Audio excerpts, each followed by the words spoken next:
Title: Somewhere Between New York and Goodbye. Narrated: Romance, Drama, Betrayal, Second Chances. A Letter in New York.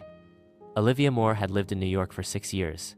He worked as a manager at a publishing house and shared a modern apartment in Brooklyn with his longtime boyfriend, Travis Grant, an independent musician. But everything changed that morning. While looking a receipt on Travis's desk, she found a letter. It wasn't a song. It wasn't for her. It was a love letter for another woman. She didn't scream. She didn't cry. She just took her bag, went downstairs of the building, and went for a walk through the city he loved so much. But at that moment, he felt alien. At Penn Station, Olivia arrived at Penn Station without knowing how. She looked at the train board. His finger stopped on a random destination. Nashville, Tennessee. He bought the ticket. He didn't think about clothes. He didn't think about Travis. He just got on the train as if it were an escape route. Sometimes, getting lost was the only way of meeting. The trip was long, and her face reflected everything her mouth did not say. In front of her, a stranger observed her with curiosity. Tall, with a 3-day beard and a calm look, His name was Caleb Dixon. "You don't seem like the type to run without reason," he said.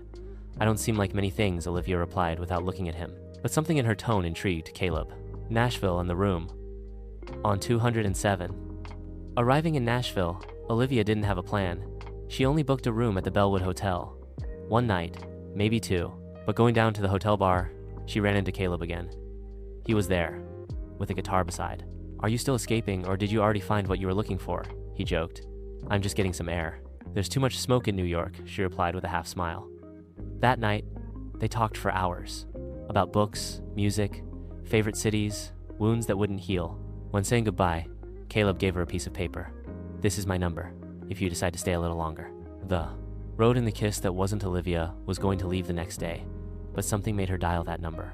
Caleb invited her to tour the surroundings in his truck. They visited a vineyard, an old theater, the abandoned, a lake hidden north of the city. Between jokes, songs, and confessions, Olivia felt free. And when the sun fell, Caleb looked at her intensely. He approached. He was about to kiss her, but she took a step back. "I'm not ready yet." "That's okay.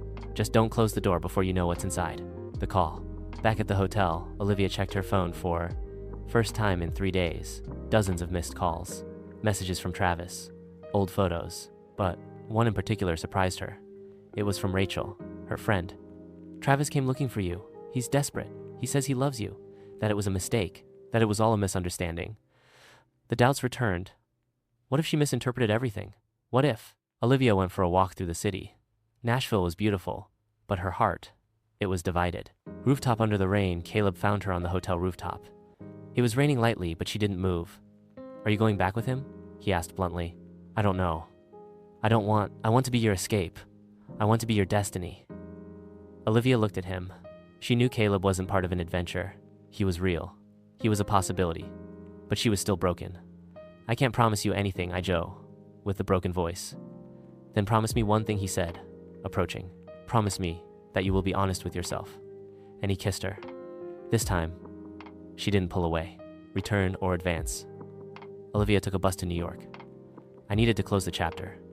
I saw Travis. I listened to him. He cried. He apologized.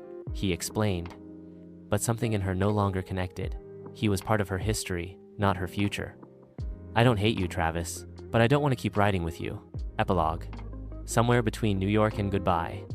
2 months later, Olivia returned to Nashville, but not to the hotel, to the cafe where Caleb now played the jouet. Eves by night. She entered. He saw her. He said nothing. She only smiled and sat in the front row. Because sometimes, places are not only sights on the map, but moments where the heart decides to stay. End.